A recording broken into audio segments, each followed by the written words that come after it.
hello' welcome back to my channel আৰু মই আজি গৈ আছোঁ দেৰগাঁৱলৈ কিহৰ কাৰণে গৈ আছোঁ আপোনালোকে ভিডিঅ'টো চালে নিশ্চয় গম পাব আৰু যিহেতু আজি ঈদ ইমান ধুনীয়াকৈ গোটেই সজাইছে আৰু আমি দেৰগাঁও গৈ পায়ে বজাৰ কেইটামান কৰি ল'লোঁ আৰু এয়া দেখিছেনে নেঘেৰিটি মন্দিৰৰ বাহিৰত মানে শিৱদৌলটোৰ বাহিৰত এখোপামান বান্দৰ আমি ভাবিলোঁ নেক্সট ডেহে ভিজিট কৰিম বুলিকৈ আৰু চিধা গ'লোঁ বন্তিবাহঁতৰ ঘৰলৈ এয়া বন্তিবা চি ইজ নিউলি মেৰিড আৰু সেইকাৰণে মা মই আমি চবেই চাবলৈ আহিলোঁ আৰু গৈ পায়ে জাবৰ চব্জিৰ লগত গাহৰি আপং মাই ফেভৰেট খালোঁ আৰু গোটেই ৰাতি আমাৰ বাইক ভনীয়েকৰ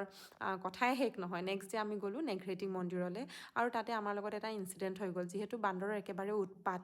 তাত আমাৰ যোনটো তেলত মানে চাকিত তেল দিবলগীয়া আছিলে সেই তেলটো মানে ইহঁতে একদম লৈ গ'ল খালি তাত মানুহ আছিলে থেংকফুলি ইহঁতক ভয় কৰে অকণমান চাই ইহঁতে আকৌ তেলটো ঘূৰাই লৈ আনিলে আৰু আমাৰ এয়া ইমান ধুনীয়া পৰিৱেশ এটা ভিতৰত গোটেই শিৱদৌলটোৰ আৰু ইয়াৰ বাহিৰতো গোটেই বাগানৰ এটা ইমান ধুনীয়া চিনেৰি এটা দেখা পাব নহয় আপোনালোকে গ'লে নিশ্চয় গম পাবই আৰু এয়া ভিতৰত মই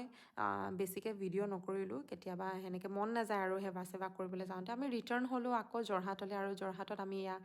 স্বৰ্গদেউ চকলং ছাইডত চাবলৈ আহিলোঁ আৰু এফালে আগতে আমি যেতিয়া পঢ়ি আছিলোঁ ইমান তেতিয়া এবাৰ ফুল চুল সেনেকুৱা ৰোৱা নাছিলে এতিয়া গোটেই ধুনীয়া এটা পৰিৱেশ হৈ গ'ল আৰু আমি আকৌ মিউজিয়ামৰ ফালে গ'লোঁ কিন্তু মিউজিয়ামৰ ভিতৰত ভিডিঅ' কৰিব নিদিয়ে সেইকাৰণে আপোনালোকে গৈ চাই আহিব বহুত ধুনীয়া কালেকশ্যন আছে তাতে